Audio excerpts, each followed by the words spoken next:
ताड़का वध।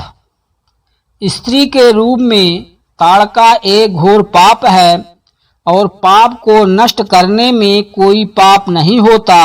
हे राम, तुम इस पापिनी का संहार कर दो। प्रातःकाल स्नान, संध्योपासनादि कार्यों से निवृत्त होकर राम और लक्ष्मण गुरु विश्वामित्र के साथ सरिता तट पर पहुँचे। एक वनवासी मुनि ने विश्वामित्र के साथ 2 सुकुमार बालकों को देखा तथा उनका परिचय प्राप्त कर वे एक छोटी सी सुंदर नौका ले आए और विश्वामित्र से बोले, हे मुनिराज, आप इन राजकुमारों के साथ इस नौका पर बैठकर सरिता पार कर लीजिए। विश्वामित्र ने उस मुनि को धन्यवाद दिया और राम तथा लक्ष्मण के साथ नौका पर सवार हो गए। इस प्रकार वे सागर से मिलन की आतुरता में कलकलनाद के साथ दौड़ती जा रही उस नदी को पार कर गए। नदी के उस पार एक भयानक वन था। उस वन को देखकर राम बोले, गुरुदेव, यह वन तो बड़ा भयंकर है। सभी ओर से सिंह, व्याघ्र आदि हिंसक पशुओं के दहाड़ने और हाथियों के चिंघाड़ने की ध्वनियां आ रही है। जंगली सुअर, भालू, वन भैंसे आदि वन्य प्राणी भ्रमण करते दृष्टिगत हो रहे हैं। वृक्षों की सघनता के कारण सूर्य का प्रकाश इस वन के भीतर घुसने का साहस नहीं कर पा रहा है और इसी कारणवश चारों ओर अंधकार हो रहा है। इस अति दुर्गम वन का क्या नाम है? राम के इस प्रश्न का उत्तर विश्वामित्र ने इस प्रकार दिया, हे राघव, पूर्व काल में इस स्थान में वन न होकर मलदा और करूप नाम के 2 बड़े समृद्ध राज्य हुआ करते थे। दोनों ही राज्य ऊंची ऊंची अट्टालिकाओं, वीथिकाओं तथा सुंदर पथों से सुशोभित थे तथा धन धान्य और समृद्धि से परिपूर्ण थे। दूर दूर के व्यापारी यहाँ पर व्यापार करने आया करते थे, किंतु ताड़का नामक एक यक्ष कन्या ने उन दोनों राज्यों का विनाश कर दिया। ऋषि विश्वामित्र ने आगे बताया, ताड़का कोई साधारण स्त्री न होकर सुंद नाम के राक्षस की पत्नी और मारीच नामक राक्षस की माता है। उसके शरीर में 1000 हाथियों के बराबर बल है और वह अत्यंत पराक्रमी और शक्तिशाली है।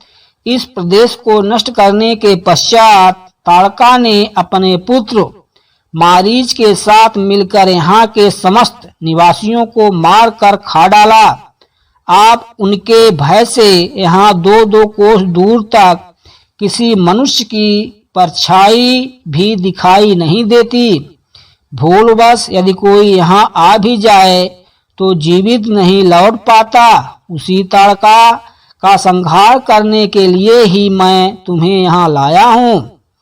राम ने आश्चर्य से पूछा, गुरुदेव, स्त्रियां तो कोमल और दुर्बल होती हैं, फिर ताड़का में 1000 हाथियों का बल कैसे आ गया? ऐसा प्रतीत होता है कि अवश्य कुछ न कुछ रहस्य है।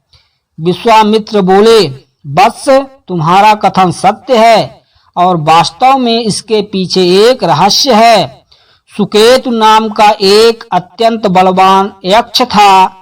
वह संतानहीन था, अतः संतान प्राप्ति के उद्देश्य से उसने ब्रह्मा जी की कठोर तपस्या की। उसकी तपस्या से प्रसन्न होकर ब्रह्मा जी ने उसे संतान होने का वरदान दे दिया। परिणाम स्वरूप ताड़का का जन्म हुआ। सुकेतु के द्वारा ताड़का के अत्यंत बली होने का वर मांगने पर ब्रह्मा जी ने उसके शरीर में 1000 हाथियों का बल दे दिया। विवाह योग्य आयु होने पर सुकेतु ने ताड़का का विवाह सुंद नामक राक्षस से कर दिया और उससे मारीच का जन्म हुआ। मारीच भी अपनी माता के समान बलवान और पराक्रमी था। वह सुंद राक्षस का पुत्र होकर भी स्वयं राक्षस नहीं था, किंतु बालकाल में वह बहुत उपद्रवी था, ऋषि मुनियों को अकारण कष्ट दिया करता था। उसके उपद्रवों से त्रस्त होकर एक दिन अगस्त्य मुनि ने उसे राक्षस हो जाने का श्राप दे दिया। अपने पुत्र के राक्षस गति प्राप्त हो जाने से सुंद अत्यंत क्रोधित हो गया और अगस्त्य ऋषि को मारने दौड़ा। इस पर अगस्त्य ऋषि ने श्राप देकर सुंद को तत्काल भस्म कर दिया। अपने पति की मृत्यु का बदला लेने के लिए ताड़का भी अगस्त्य ऋषि पर झपटी। इस पर अगस्त्य ऋषि ने श्राप देकर ताड़का के सौंदर्य को नष्ट कर दिया और वह अत्यंत कुरूप हो गई। अपनी कुरूपता को देखकर और अपने पति की मृत्यु का बदला लेने के लिए ताड़का ने अगस्त्य ऋषि के आश्रम को नष्ट करने का संकल्प किया है। अतः हे राम, मैं तुम्हें आज्ञा देता हूँ कि तुम ताड़का का वध करो। तुम्हारे अतिरिक्त इसका वध कोई भी नहीं कर सकता। अपने मन से यह विचार निकाल दो कि यह स्त्री है और स्त्री का वध मैं कैसे करूं। स्त्री के रूप में यह एक घोर पाप है और पाप को नष्ट करने में कोई पाप नहीं होता।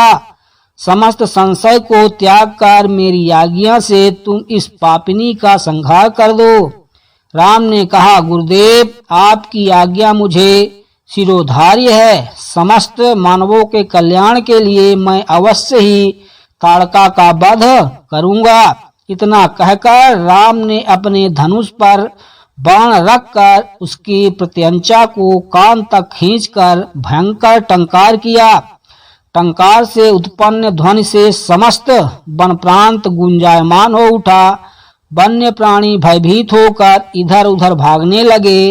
इस प्रकार की अप्रत्याशित खलबली मची देखकर ताड़का क्रोध से भर उठी। धनुष ताने राम को देखते ही इस विचार से कि कोई अपरिचित कुमार उसके साम्राज्य पर आधिपत्य करना चाहता है, वह क्रोध से पागल हो गई। राम पर आक्रमण करने के लिए वह तीव्र गति से उन पर झपटी।